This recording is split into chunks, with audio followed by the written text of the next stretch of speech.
તો આ તરફ અમદાવાદમાં પણ લાભ પાંચમના પર્વ પર મંદિરોમાં ભક્તોની ભીડ ઉમટી છે। લાભ પાંચમના દિવસે ભદ્રકાળી મંદિરમાં લોકો દર્શનાર્થે ઉમટ્યા છે। ભદ્રકાળી માતાના મંદિરે આરતી સાથે દેવ દિવાળી અને ભંડારાનું પણ આયોજન થયું। મોટી સંખ્યામાં ભક્તોનો પ્રવાહ દિવસ દરમિયાન અવિરત ચાલુ રહેશે।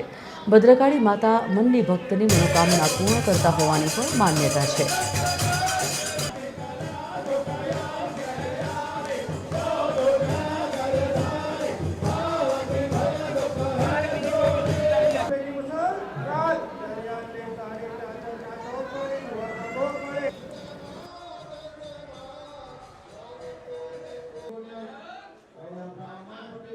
દિવસ એટલે કહી શકાય કે ઐતિહાસિક અમદાવાદ સ્થિત ભદ્રકાળી મંદિર આવેલું છે। ત્યાં આપ હાલમાં જોઈ રહ્યા છો જે રીતે આરતી થઈ રહી છે। મોટી સંખ્યામાં ભક્તજનો આ ભદ્રકાળી માતાના મંદિરે ઉમટ્યા છે। મહદ અંશે જે ભક્તજનો દ્વારા મનોકામના રાખવામાં આવી હોય છે તે પૂર્ણ થાય છે। भक्तजन ने पूछिए आप कहाँ से आ रहे हैं, क्या शुभ नाम है, ये जो मंदिर है किस तरह आपको लाभदायी है? मेरा नाम राकेश द्विवेदी है। मैं नाना चरोड़ा से आता हूँ और लगभग मैं 1988-89 से आता हूँ और इतने वर्ष का मेरा अनुभव ये है कि माता जी की कृपा से मेरा जीवन बहुत सफल है, परिवार बहुत सुख शांति वाला है और माता जी की प्रेरणा से मैं यहाँ लगभग 37 वर्ष से आ रहा हूँ और हमारी ये उनसे प्रार्थना है कि आने वाले सब भक्तों को खूब उनकी इच्छाएं पूरी करें और सतत ये क्रम सनातन धर्म को बढ़ाता रहे और भक्त लोग हमेशा सतत यहाँ आते रहे।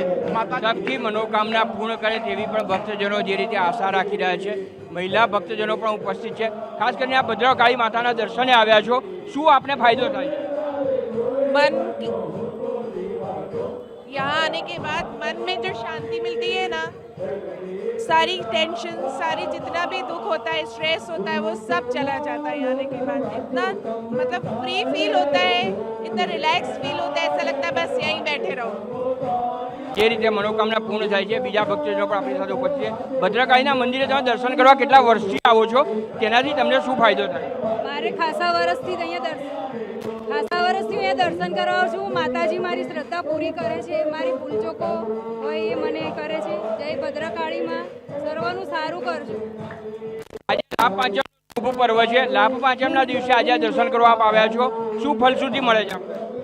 माता जी के दरबार में सुख शांति और समृद्धि मिलती है और माता जी के यहाँ आने से मन को शांति मिलती है, सभी इच्छाएं पूरी होती है। आप भी भद्रकाળી માતાના દર્શનાર્થે આવ્યા છો, શું ફાયદો થાય છે? આપણે ભદ્રકાળી માતાના દર્શને આવ્યા છો, શું ફાયદો થાય છે? જય માતાજી। ભદ્રકાળીમાં તમે શક્તિ આલો, ભક્તિ આલો તો તમે સુખી રાખો, ઘરમાં સુખ શાંતિ આલો।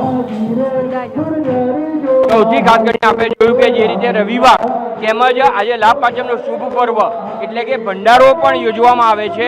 મોટી સંખ્યામાં ભક્તજનો ઉમટી પડે છે અને જે મનોકામના રાખી હોય તે પૂર્ણ થતો હોવાની માન્યતા રહેલી છે। ત્યારે આજના શુભ પર્વથી હવે નવું વર્ષ પણ શુભદાયી રહે તેવું પણ ભક્તજનો ઈચ્છી રહ્યા છે। નીતિન બગડા સાથે અરુણ શાહ, ટીવી 13 ન્યૂઝ ગુજરાતી, હક કી ગુજરાતી, અમદાવાદ।